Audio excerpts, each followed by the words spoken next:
ನಮಸ್ಕಾರ, ನಮ್ಮ ಬೆಂಗಳೂರಿಗೆ ಸ್ವಾಗತ. ನಾನು ಚೈತ್ರ ರಾಜ್. ಮಾನ್ಯ ಮುಖ್ಯಮಂತ್ರಿಗಳೇ, ಮಾನ್ಯ ಆರೋಗ್ಯ ಸಚಿವರೇ, ಈ ಸ್ಟೋರಿ ನೀವು ನೋಡಲೇಬೇಕು. ನೀವು ಮಾಡಿರೋ ಆದೇಶಕ್ಕೆ ಖಾಸಗಿ ಲ್ಯಾಬ್ಗಳು ಕಿಂಚಿತ್ತೂ ಬೆಲೆ ಕೊಡ್ತಿಲ್ಲ. ಸಿಟಿ ಸ್ಕ್ಯಾನ್ಗೆ ಸರ್ಕಾರ ಒಂದು ರೇಟ್ ಫಿಕ್ಸ್ ಮಾಡಿದ್ರೆ ಖಾಸಗಿ ಲ್ಯಾಬ್ಗಳು ಡಬಲ್ ತ್ರಿಬಲ್ ವಸೂಲಿ ಮಾಡ್ತಿವೆ. ಕೊರೋನಾ ಕಾಲದಲ್ಲೇ ಸುಲಿಗೆಗೆ ನಿಂತಿವೆ.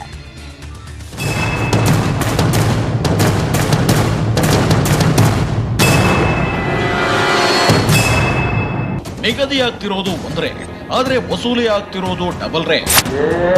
ಬಡವರು ಸಾಯ್ತಾ ಇದ್ದಾರೆ. ಈ ತರ ದಂಧೆಗಳು ಮಾಡ್ಕೊಂಡು ದುಡ್ಡು ಮಾಡ್ಕೊಂಡು ಹೆಣದಲ್ಲಿ ಹಾಕೊಂಡು ಹೋಗ್ತಾರೆ. ಕೋವಿಡ್ ಸಮಯದಲ್ಲೂ ಸುಲಿಗೆ. ಸಿಟಿ ಸ್ಕ್ಯಾನ್ ಹೆಸರಲ್ಲಿ ಖಾಸಗಿ ಲ್ಯಾಬ್ಗಳ ಲೂಟಿ. 2500 ಸಿಟಿ ಸ್ಕ್ಯಾನ್ಗೆ ಎಷ್ಟು ತಗೊಂಡಿದ್ದೀರಾ ಚಾರ್ಜ್? ಬಿಲ್ ಎಷ್ಟು ತಗೊಂಡಿದ್ದೀರಾ ನೀವು? ಕೊರೋನಾ ಕಾಲದಲ್ಲಿ ಜನರು ಕ್ಯೂ ನಿಂತು ಸಿಟಿ ಸ್ಕ್ಯಾನ್ ಮಾಡ್ತಿದ್ದಾರೆ. ಏನನ್ನೇ ಬಂಡವಾಳ ಮಾಡಿಕೊಂಡಿರೋ ಖಾಸಗಿ ಲ್ಯಾಬ್ಗಳು ಸುಲಿಗೆಗೆ ನಿಂತಿದ್ವು. ಆದರೆ ಕೊರೋನಾದಿಂದ ಮೊದಲೇ ಆರ್ಥಿಕವಾಗಿ ಹೊಡೆತ ತಿಂದಿರೋ ಬಡವರು ಹಾಗೂ ಜನಸಾಮಾನ್ಯರ ಹಿತಕ್ಕಾಗಿ ಸರ್ಕಾರ ಸಿಟಿ ಸ್ಕ್ಯಾನ್ಗೆ ದರ ನಿಗದಿ ಮಾಡಿತು. BPL ಕಾರ್ಡ್ ಇದ್ರೆ 1500 ರೂಪಾಯಿ, ಕಾರ್ಡ್ ಇಲ್ಲದಿದ್ರೆ 2500 ರೂಪಾಯಿ ರೇಟ್ ಫಿಕ್ಸ್ ಮಾಡಿತು. ಹೀಗೆ ದುಪ್ಪಟ್ಟು ಹಣ ವಸೂಲಿಗೆ ಬ್ರೇಕ್ ಹಾಕಲು ಸರ್ಕಾರ ಮುಂದಾಗಿತ್ತು. ಆದರೆ ಸರ್ಕಾರದ ಆದೇಶವನ್ನ ಬೆಂಗಳೂರಿನ ಕೆಲ ಖಾಸಗಿ ಲ್ಯಾಬ್ಗಳು ಕಾಲು ಕಸ ಮಾಡಿಕೊಂಡಿವೆ. ನಾವು ಸುಖ ಸುಮ್ಮನೆ ಆರೋಪ ಮಾಡ್ತಿಲ್ಲ, ವಿಡಿಯೋ ಸಾಕ್ಷಿ ಇದೆ ನೋಡಿ. ಏನ್ ಬಡವರು ಸಾಯ್ತಾ ಇದ್ದಾರೆ. ಈ ತರ ದಂಧೆಗಳು ಮಾಡ್ಕೊಂಡು ದುಡ್ಡು ಮಾಡ್ಕೊಂಡು ಹೆಣದಲ್ಲಿ ಹಾಕೊಂಡು ಹೋಗ್ತಾರೆ. ಇಲ್ಲ 3000 ಯಾರು ಹೇಳಿದ್ರು? 2500 ರೂಪಾಯಿ 3000 ಹಾಕಿದ್ರು. ನಿಮ್ದು ಅದೆಲ್ಲ ನಮ್ಗೆ ಬೇಕಾಗಿಲ್ಲ. ನಮ್ಮ ಅದೆಲ್ಲ ಈ ತರ ನಿಮಗೆ 1000 ರೂಪಾಯಿ 1 ರೂಪಾಯಿ ಕೊಡೋದು ಬಿಡಲ್ಲ ನಾವು.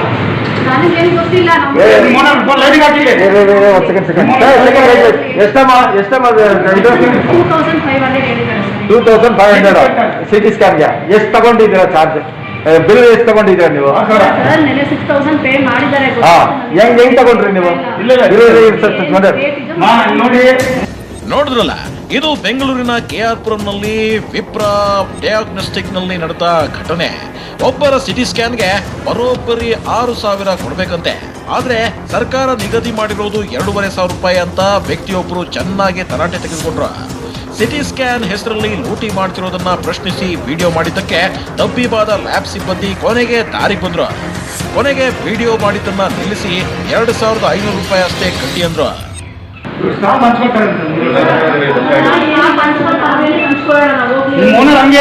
ರೆಕಾರ್ಡ್ ಮಾಡಿಲ್ಲ ನಿಮ್ಗೆ. ಅಲ್ಲಲ್ಲಿ ಕೋಟಿ ದುಡ್ಡು ಲೂಟಿ ಮಾಡ್ತಾ ಇದ್ದಾರೆ. ನಾವು ಮಾಡಕ್ಕೇನು ಅಂತ ಇದಾರೆ. ಇವಾಗ ಒಳಗಡೆ ಹೋದ್ರೆ ಅವರು ಒಳಗಡೆ ಇದಾರೆ. ಅವ್ರನ್ನ ಕರ್ಸಿಲ್ ಫಸ್ಟ್ ರೆಕಾರ್ಡ್ ಮಾಡೋದಲ್ಲ ಮೇಡಮ್. ಮ್ಯಾನೇಜ್ಮೆಂಟ್ ಹೇಗೆ ಹೇಳುತ್ತೋ ನಾವು ಮಾಡ್ತೀವಿ ಅಂತಾರೆ ಇಲ್ಲಿನ ಸಿಬ್ಬಂದಿ.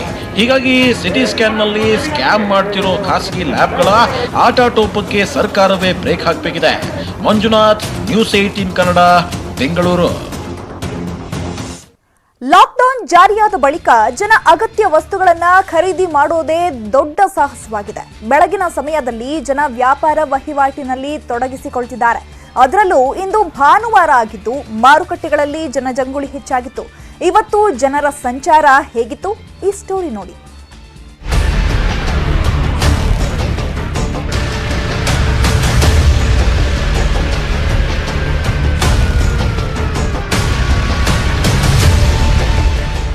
ಲಾಕ್ಡೌನ್ ಜಾರಿಯಾದ ಬಳಿಕ ದಿನನಿತ್ಯದ ಅಗತ್ಯ ವಸ್ತು ಖರೀದಿಗೆ ಜನ ಪರದಾಡ್ತಿದ್ದಾರೆ.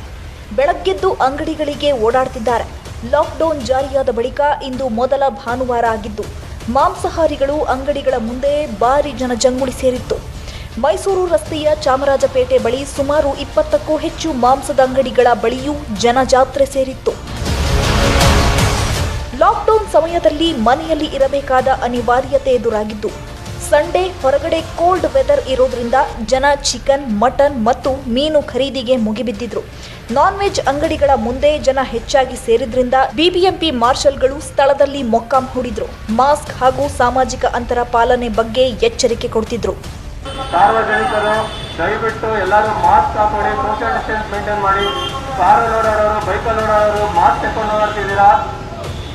ಹೀಗೆ ಮಾಸ್ಕ್ ತಗೊಂಡು ಓಡಾಡ್ತಾ ಇದ್ರೆ ದಂಡ ಹಾಕಬೇಕಾಗುತ್ತದೆ. ಶಿವಾಜಿನಗರ ಜನರಿಂದ ಗಿಜಿಗುಡ್ತಿತ್ತು. ಬೆಳ್ಳಂಬೆಳಗ್ಗೆ ರಸೇಲ್ ಮಾರ್ಕೆಟ್, ಚಾಂದನಿ ಚೌಕ್ HKP ರಸ್ತೆ ಸೇರಿದಂತೆ ಹಲವು ಕಡೆ ಜನ ತುಂಬಿ ತುಳುಕ್ತಾ ಇದ್ರು. ತರಕಾರಿ, ಸೊಪ್ಪು, ಹಣ್ಣು ಹಂಪಲು ಹಾಗೂ ಮಾಂಸಾಹಾರ ಖರೀದಿಯಲ್ಲಿ ಮುಳುಗಿದ್ರು. ರಸೇಲ್ ಮಾರ್ಕೆಟ್ ಸುತ್ತಮುತ್ತಲ ಅಂಗಡಿ ಮುಂಗಟ್ಟುಗಳು ಜನರಿಂದ ಫುಲ್ ರಶ್ ಆಗಿದ್ವು.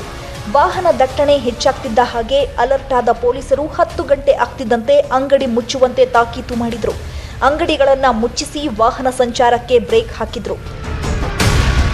ದಿನ ಕಳೆದಂತೆ ಲಾಕ್ಡೌನ್ ಟೈಟ್ ಆಗ್ತಿದ್ದು ರಸ್ತೆಗಳಲ್ಲಿ ವಾಹನ ಸಂಚಾರ ಇಳಿಮುಖ ಆಗ್ತಿದೆ. ಪೊಲೀಸರು ಸಹ ಎಲ್ಲ ರಸ್ತೆಗಳಿಗೂ ಬ್ಯಾರಿಕೇಡ್ ಹಾಕಿ ತಪಾಸಣೆ ನಡೆಸುತ್ತಿದ್ದಾರೆ. ಅಡ್ಡಾದಿಡ್ಡಿ ರಸ್ತೆಯಲ್ಲಿ ಸಂಚಾರ ಮಾಡುವ ಸವಾರರ ವಾಹನ ಜಪ್ತಿ ಮಾಡುತ್ತಿದ್ದಾರೆ. Muniraju, crime bureau, news 18 Kannada, Bengaluru.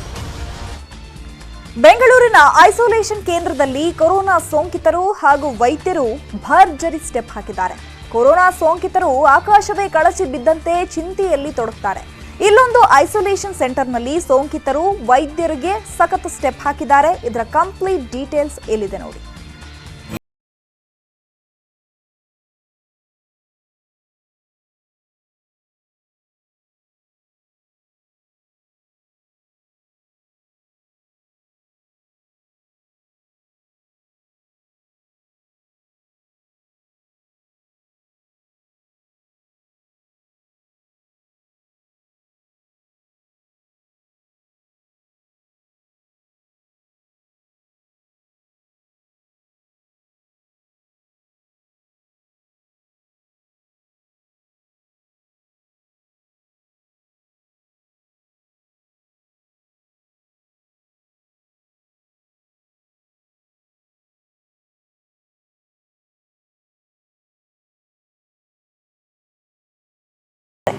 ಸೋಂಕಿತರಿಗೆ ಉಚಿತ ಚಿಕಿತ್ಸೆ, ವಸತಿ, 3 ಹೊತ್ತು ಊಟ, ಬಿಸಿ ನೀರು, ಕಷಾಯ ನೀಡ್ತಾರೆ.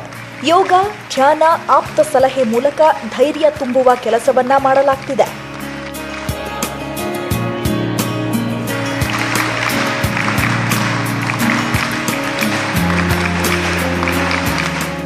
ಇದೇ ಸೆಂಟರ್ನಲ್ಲಿ ಡಾಕ್ಟರ್ ಕೃಷ್ಣನ್ ಅವರ ಹುಟ್ಟುಹಬ್ಬ ಇತ್ತು.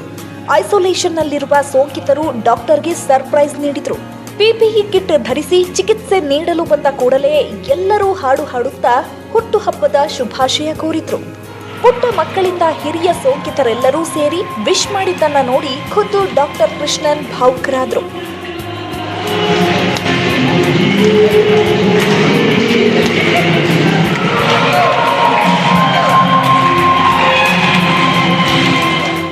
ಐಸೋಲೇಷನ್ ಕೇಂದ್ರಗಳಲ್ಲಿ ಸರಿಯಾದ ಚಿಕಿತ್ಸೆ ಇಲ್ಲ, ವ್ಯವಸ್ಥೆ ಇಲ್ಲ, ವೈದ್ಯರೇ ಇಲ್ಲ ಅಂತೆಲ್ಲ ಆರೋಪಗಳೇ ಹೆಚ್ಚಾಗಿರುವ ಈ ಸಮಯದಲ್ಲಿ RSSನ ಸೇವಾ ಭಾರತಿ ಪ್ರಾರಂಭಿಸಿರುವ ಈ ಐಸೋಲೇಷನ್ ಸೆಂಟರ್ ವಿಭಿನ್ನವಾಗಿದೆ. ಹರ್ಷವರ್ಧನ್, ನ್ಯೂಸ್ 18 ಕನ್ನಡ, ಬೆಂಗಳೂರು. ಕೊರೋನಾ ಆತಂಕದ ನಡುವೆಯೇ ಇದೀಗ ಬ್ಲ್ಯಾಕ್ ಫಂಗಸ್ ಕಾಡ್ತಿದೆ. ಕೊರೋನಾದಿಂದ ಪಾರಾಗಿರೋ ಮಧುಮೇಹಗಳಿಗೆ ಇದು ಅಟ್ಯಾಕ್ ಮಾಡ್ತಿದೆ. ಬೆಂಗಳೂರಿನಲ್ಲಿ ಹೆಚ್ಚಾಗ್ತಾ ಇದ್ದು ಆತಂಕ ಸೃಷ್ಟಿಸಿದೆ.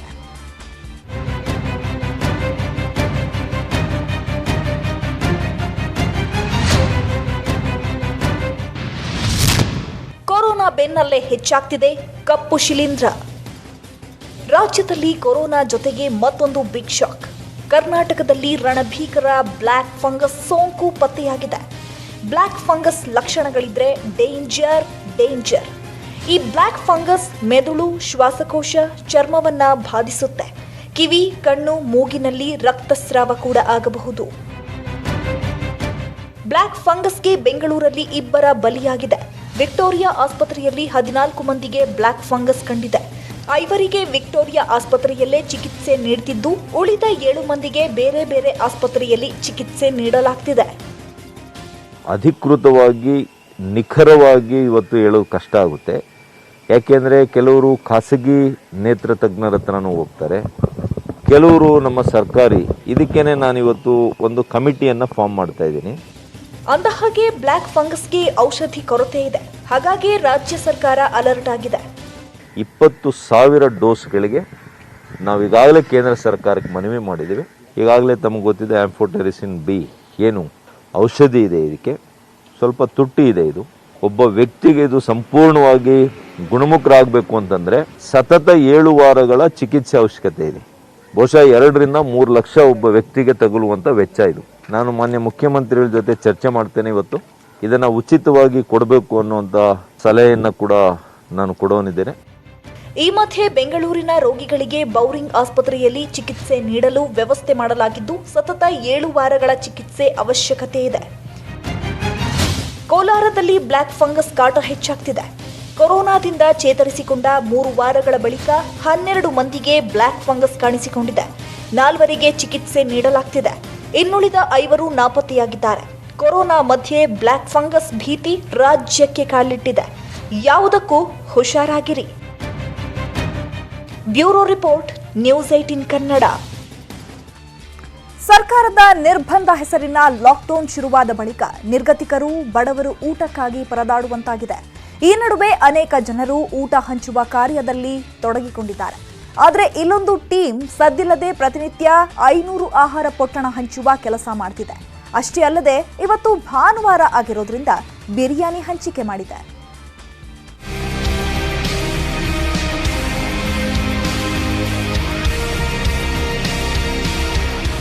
ಲಾಕ್ಡೌನ್ ಪ್ರಾರಂಭವಾದ ಬಳಿಕ ಅನೇಕ ಸಂಘಟನೆಗಳು ಸಹಾಯ ಮಾಡ್ತಿದ್ದಾರೆ. ಕೆಲವರು ಮೆಡಿಕಲ್ ಸಂಬಂಧಿಸಿದ ಸಹಾಯ ಮಾಡ್ತಿದ್ರೆ, ಇನ್ನು ಕೆಲವರು ಊಟವಿಲ್ಲದೆ ಪರದಾಡುವ ಜನರಿಗೆ ಸಹಾಯ ಮಾಡ್ತಿದ್ದಾರೆ. ಪ್ರತಿನಿತ್ಯ ಊಟ ಹಂಚುವ ಮೂಲಕ ಮಾನವೀಯತೆ ತೋರ್ತಿದ್ದಾರೆ. 10 ದಿನಗಳಿಂದ ಮಾರತಹಳ್ಳಿ ಸುತ್ತಮುತ್ತಲಿನ 500 ಕೂಲಿ ಕಾರ್ಮಿಕರು ಹಾಗೂ ನಿರ್ಗತಿಕರಿಗೆ ಊಟದ ಪೊಟ್ಟಣ ಹಂಚುತ್ತಿದ್ದಾರೆ ಈ ತಂಡ. ಭಾನುವಾರ ಎಲ್ಲರ ಮನೆಯಲ್ಲೂ ಮಾಂಸಾಹಾರ ಮಾಡುವ ಕಾರಣ ಚಿಕನ್ ಬಿರಿಯಾನಿ ಹಂಚಿಕೆ ಮಾಡಿದ್ದಾರೆ.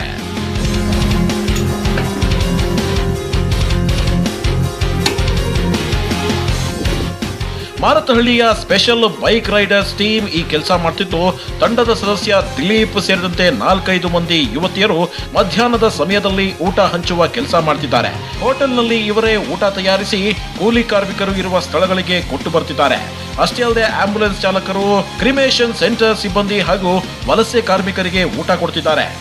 ಒಂದು 10 ದಿವಸದಿಂದ ನಾವು ಈ ಫುಡ್ ಪ್ರಿಪೇರ್ ಮಾಡಿ ಎಲ್ಲ ನೀಡಿ ಪೀಪಲ್ಗೆ ಎಲ್ಲರಿಗೂ ಕೊಡ್ತಾ ಇದ್ದೀವಿ.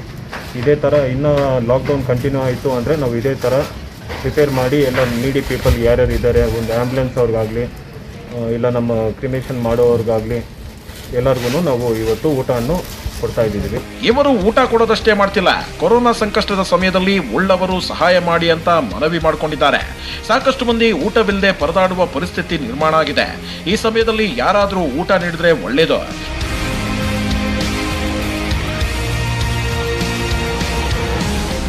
Gangadhar ವಾಗಟ, crime bureau, news 18 Kannada.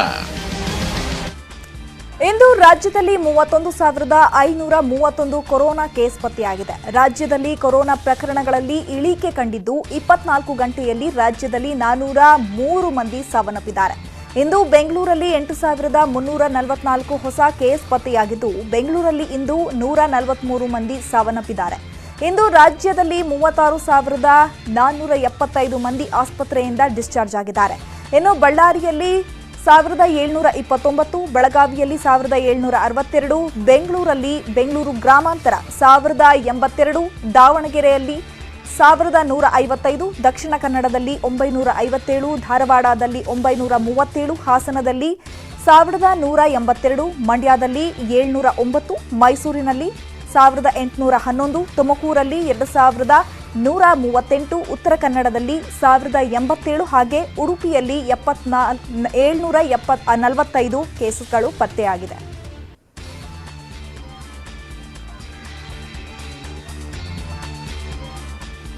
ನಮ್ಮ ಬೆಂಗಳೂರು ಮುಂದುವರಿಯುತ್ತೆ ಸ್ಮಾಲ್ ಬ್ರೇಕ್ ಆದ್ಮೇಲೆ.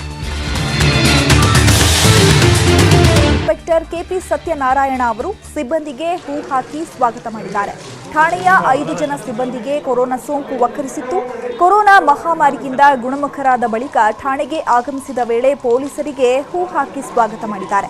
ಬಳಿಕ ಲಾಕ್ಡೌನ್ ಡ್ಯೂಟಿ ಹೇಗೆ ಮಾಡಬೇಕು ಅಂತ ತಿಳಿ ಹೇಳಿದ್ದಾರೆ.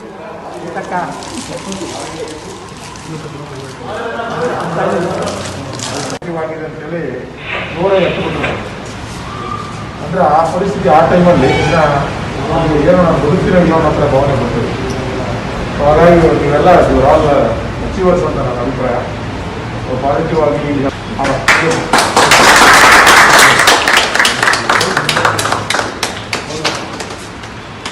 ಮನುಷ್ಯರ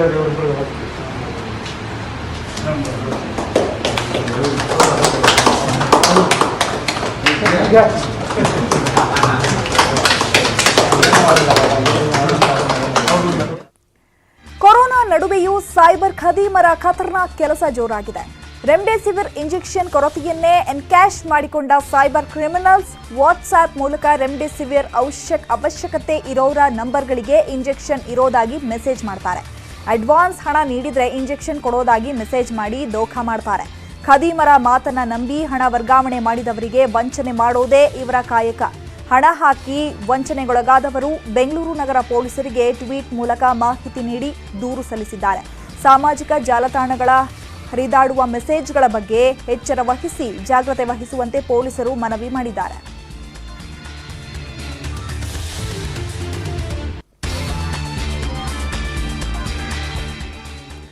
ರಾಜ್ಯದಲ್ಲಿ ಮತ್ತೆ ಲಾಕ್ಡೌನ್ ಭೀತಿ. 2ನೇ ಅಲೆ ಅಬ್ಬರ, 3ನೇ ಅಲೆ ಭೀತಿ. ಬ್ಲ್ಯಾಕ್ ಫಂಗಸ್ ಕಾಟದಿಂದಾಗಿ ಮತ್ತೆ ಲಾಕ್ ಮಾಡೋ ಸ್ಥಿತಿ ಎದುರಾಗಿದೆ. ಈ ಮಧ್ಯೆ ಗ್ರಾಮೀಣ ಪ್ರದೇಶಗಳಲ್ಲಿ ಕೊರೋನಾ ಅಲೆ ಹೆಚ್ಚಿದೆ.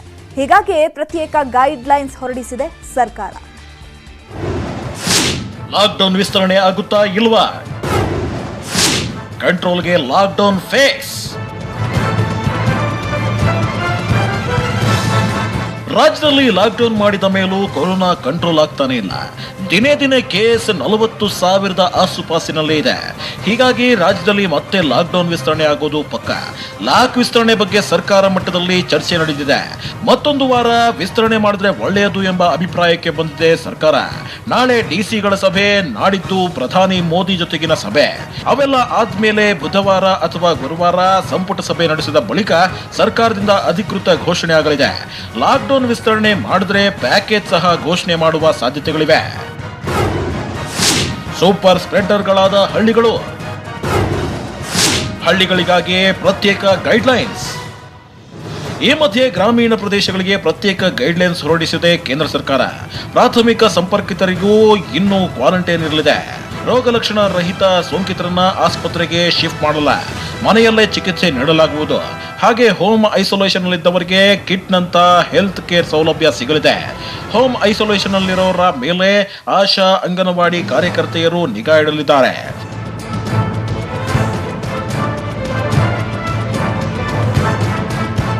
ಈ ಮಧ್ಯೆ ರಾಜ್ಯದ ಹಲವು ಜಿಲ್ಲೆಗಳಲ್ಲಿ ಈಗಾಗಲೇ ಕಂಪ್ಲೀಟ್ ಲಾಕ್ಡೌನ್ ಘೋಷಣೆ ಮಾಡಲಾಗಿದೆ. ಕೊಪ್ಪಳ, ಕೊಡಗು, ರಾಯಚೂರು, ಚಾಮರಾಜನಗರ, ಬಳ್ಳಾರಿ, ವಿಜಯನಗರದಲ್ಲಿ ಲಾಕ್ ಇದೆ.